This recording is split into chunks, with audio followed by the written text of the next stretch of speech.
Hello everyone, happy to see you in my YouTube channel. In today's video, I'm gonna share why I decided to open this channel and what can my followers get through these videos. Let's get started. First of all, let me introduce myself. My name is Hana and I'm a senior student at University in in South Korea.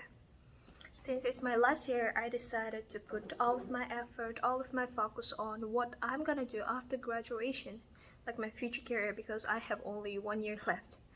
So from now on, all the videos gonna be about practice question for COMPTIA exam, because that is the first thing that I've decided to pass in order to get a nice job for my future. So let's get started. All the questions will appear here and you can pause the video to think about, and then further on we're going to discuss all the answers, like why the other answers are wrong and then why the correct answer stands out more. So now we have the first question. Which port does HTTPS use? This one is very basic. If you know your port numbers, it's gonna be not that hard for you. So we have 4 options: 22, 80, 443, or 25.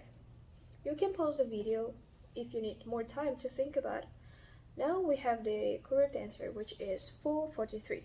Now let's break this down. HTTPS is a secure web traffic and it always runs on port number 443. Now let's look at the other options, which is 22. So 22 is a secure shell and it is not a web traffic. The same goes with 80. 80 is just insecure version of HTTPS and there is no encryption.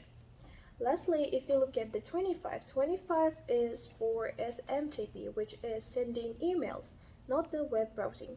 So the only correct answer we have is C443. Now let's look at the question number 2. So it says a user can pin 8888 an IP address but not google.com. So what is the issue here? We have 4 options: DHCP, DNS, NAT, or firewall. Let me explain it very quickly. The first, if you look at the DHCP, if the DHCP was broken, we wouldn't have an IP address at all. What about DNS? Simply, if the user can reach the IP address but not a host name like google.com, that is a classic DNS issue. What about NAT and firewall?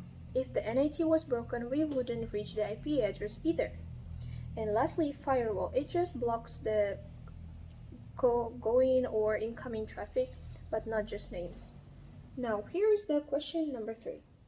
Users on VLAN 10 can't access a printer on VLAN 20. Which device should we check first? We have a switch, router, hub, or a patch panel. Now, if you don't know the answer, you can pause the video to think about more. Now we're gonna continue with the correct answer, which is B, a router. Why? Simply because if the VLANs they can't talk, it's always the routing issue. What about switch and other answers? So switch, it just separates the VLAN but doesn't route between them. Simply hub. Hub is just flush the traffic and it has no awareness about VLAN. Also, patch panel. Patch panel is just for cabling hardware and it has nothing to do with VLANs. So the correct answer is a router. So this one, question number 4. Which protocol is connectionless? A, TCP, B, ICMP, C, UDP, or D, FTP? The answer simply is gonna be UDP, because UDP is like texting without delivery receipt. You never know if it arrived or no. If you look at the TCP, TCP is a connection oriented and it has high reliability. What about ICMP? ICMP is not connection based, but it's not also used for data transfer. And lastly, FTP. FTP runs over TCP. So the correct answer is C, UDP. Now, lastly, we have question number 5. An employee's badge is deactivated after being fired. Which control type is this? So we're gonna look at the keyword, which is deactivated after being fired. So the employee already left the company and the company is trying to prevent him to access the organization again. So A, detective, B, corrective, C, preventive, or D, directive? The answer is, as I said, preventive, because detective, it would just only notice the bad behavior. It is not for protecting the area, the organization. What about corrective? It fixes the damage, fixes the errors after it happens. Our main goal is to stop the person to coming back.